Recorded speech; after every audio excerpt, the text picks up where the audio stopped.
من بوابات الحياة هنخش بوابة البيت. لما نخش بوابة البيت، ده بيت جوسلين تانجوت. هي موجودة في كندا سنة 52. أنا اسمي زين العابدين فؤاد، ومولود في شبرا سنة 42.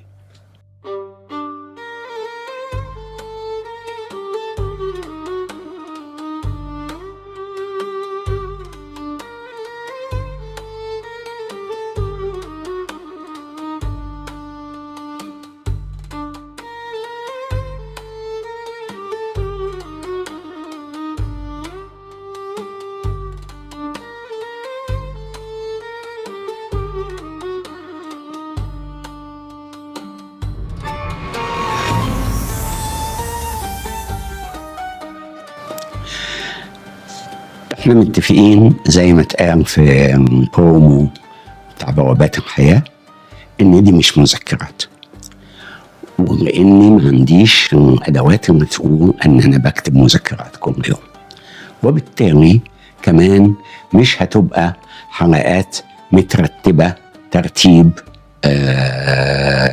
يعني حسب يعني من 42 ل 2026. هيبقى صعب ان احنا نعمل كده. فكل حلقة هيكون ليها موضوع، وفي الموضوع هنتكلم في حاجات كتيرة جدا.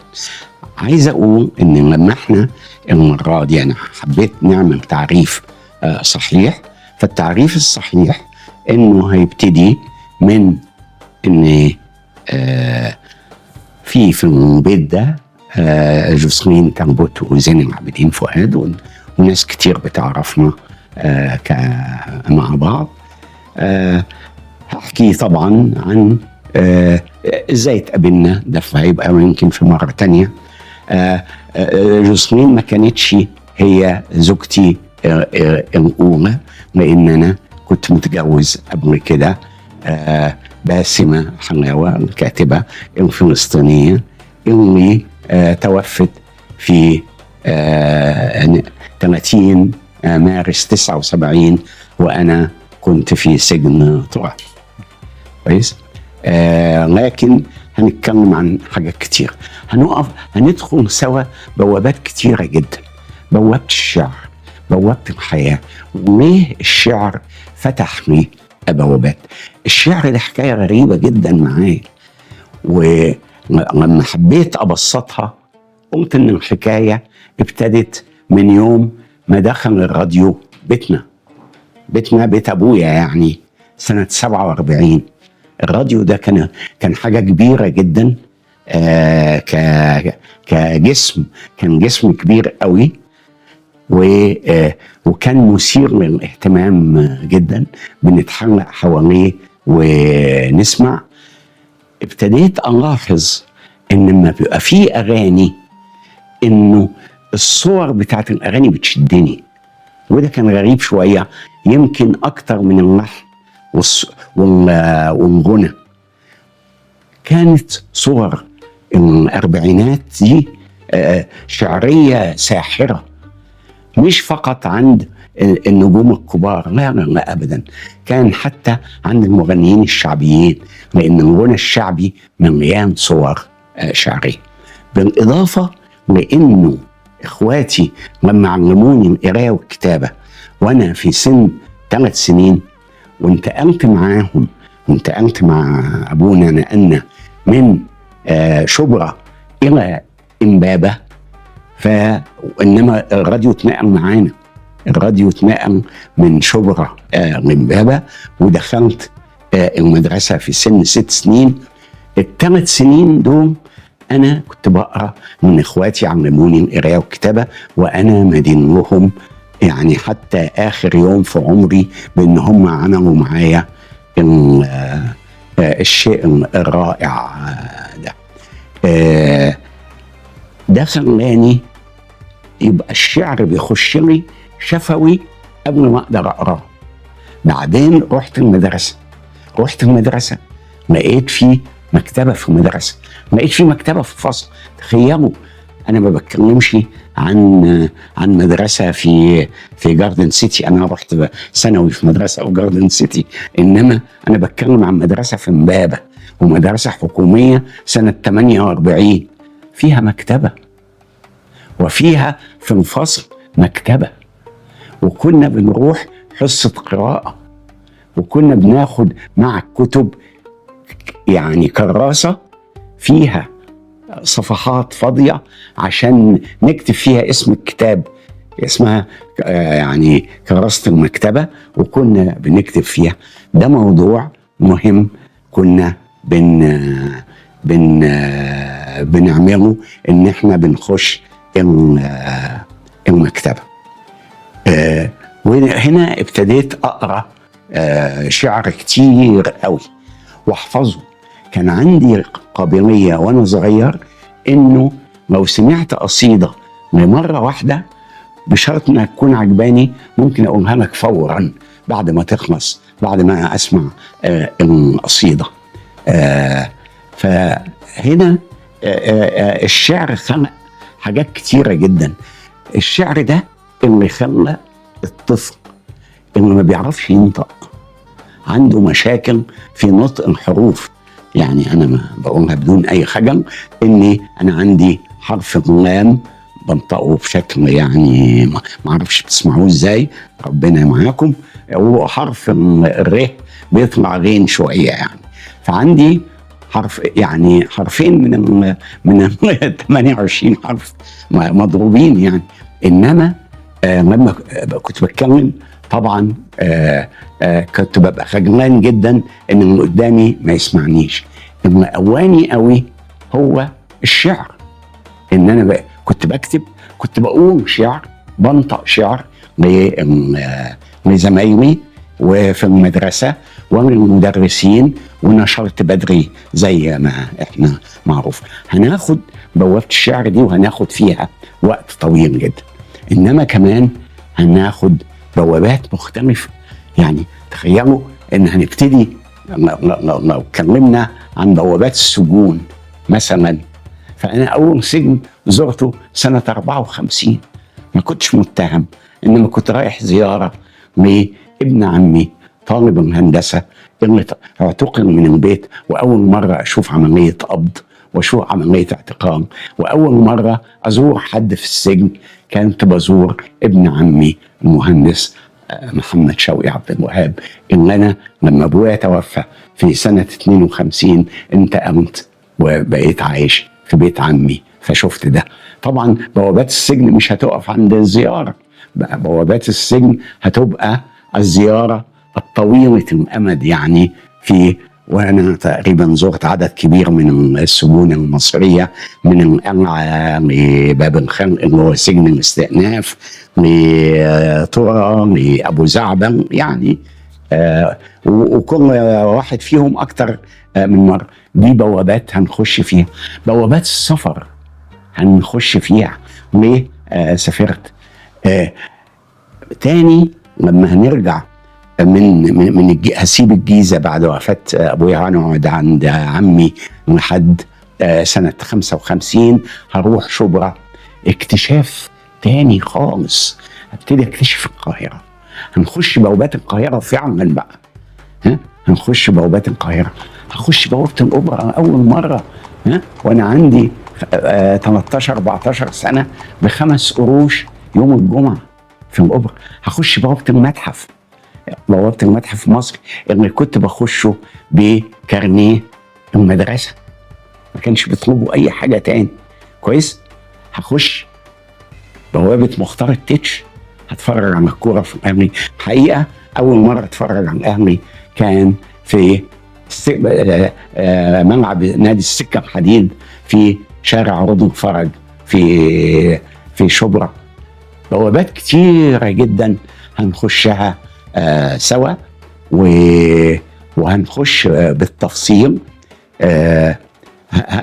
في محطات طويله يهمني اقف عندها. محطه 82 اول سفر واروح بيروت، واللي حصل في بيروت كله لازم يبقى ياخد حقه تماما في بوابات بيروت، العلاقة مع عدلي فخري، العلاقة مع الشيخ إمام، العلاقة مع كل الشعراء أصحابي وكده. السفر لخارج مصر كشاعر لأول مرة خارج المنطقة العربية، إنه من روتردام إلى جنوب أفريقيا 4 مرات، تروح تدعى في جنوب أفريقيا في مرات مختلفة، من قافلة الشعر الإفريقية اللي كنت أحد منظميها وأفتخر بكده والمشاركين فيها، قافلة الشعر. إني مشاركتي في ميدايين في كولومبيا، مشاركتي في فنزويلا كأول شاعر مصري يبقى موجود في أول مهرجان شعري في فنزويلا، لقائي بشافيز وما يقلش أهمية أبدا عن لقاء أو رؤية مانديلا، أو لقائي بالعظيم ياسر عرفات. محطات كتيرة قوي قوي قوي هنخش فيها مع بعض. بعض البوابات أنا ما دخلتهاش، إنما كان إنها تفتح ويخرج منها ناس كان شيء هام جدا في حياتي. لما اتفتحت بوابات المعتقلات في 64 مارس 64 وخرج عدد كبير جدا جدا من المبدعين والمفكرين والشعراء والرسامين، خرجوا من اعتقال طويل من 59 ل 64.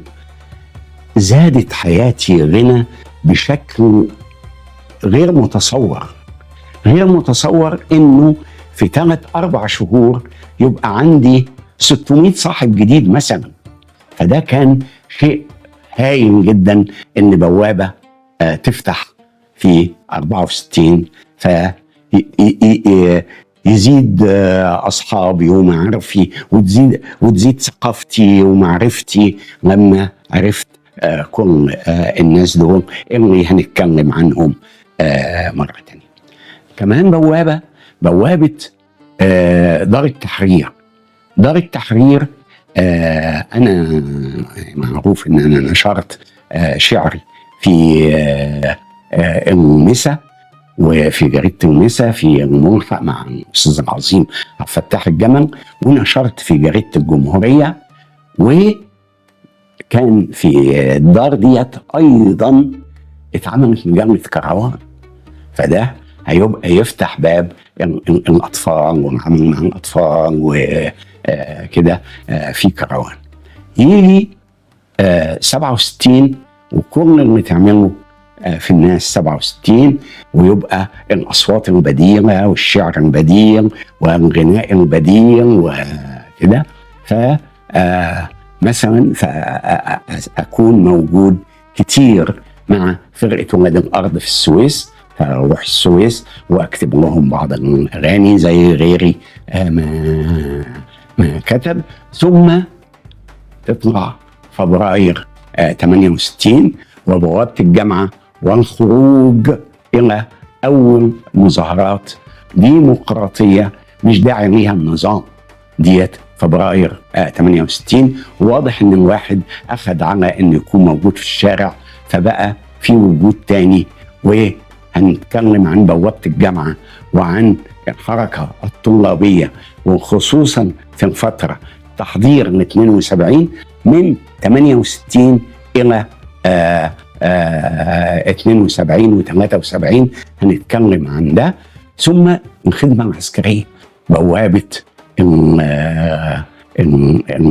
الجيش والحرب والخدمة العسكرية والعلاقة الغير عادية اللي طلعت فجأة بقائد عظيم جدا سمحني سنة 73 في وقت الحرب إنه أنا أكتب قصيدة الفلاحين أو الحرب لسه في أول السكة يوم 7 أكتوبر 73، إنه يسمح لي أستخدم تليفون الوحدة عشان أمليها لصديقي العظيم حسين عبد الرازق عشان تنشر في الجمهورية يوم 8 أكتوبر 73، فيلحنها عدلي فخري، وبعدين ناس تانية تقراها من الشيخ إمام فيلحنها الشيخ إمام، وهكذا.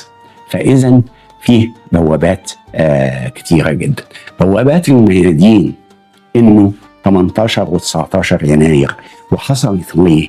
وهل إنه فعلا كان في مؤامرة لإنه الشعارات تبقى متوحدة من أسوان لإسكندرية، ولا ده كان نتيجة المعركة الانتخابية، أحسن معركة انتخابية تمت في مصر من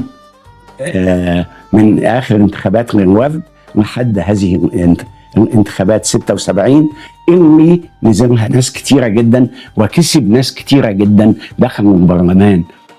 وكان في نشاط شديد جدا في هذه المعركة. أحمد عبد الله كان نازل من انتخابات، كسب قلوب وعقول الناس في عين السيرة، لكن الأصوات ما كانتش كافية أنه يخش البرلمان. كسب أبو معز الحريري، كسب دكتور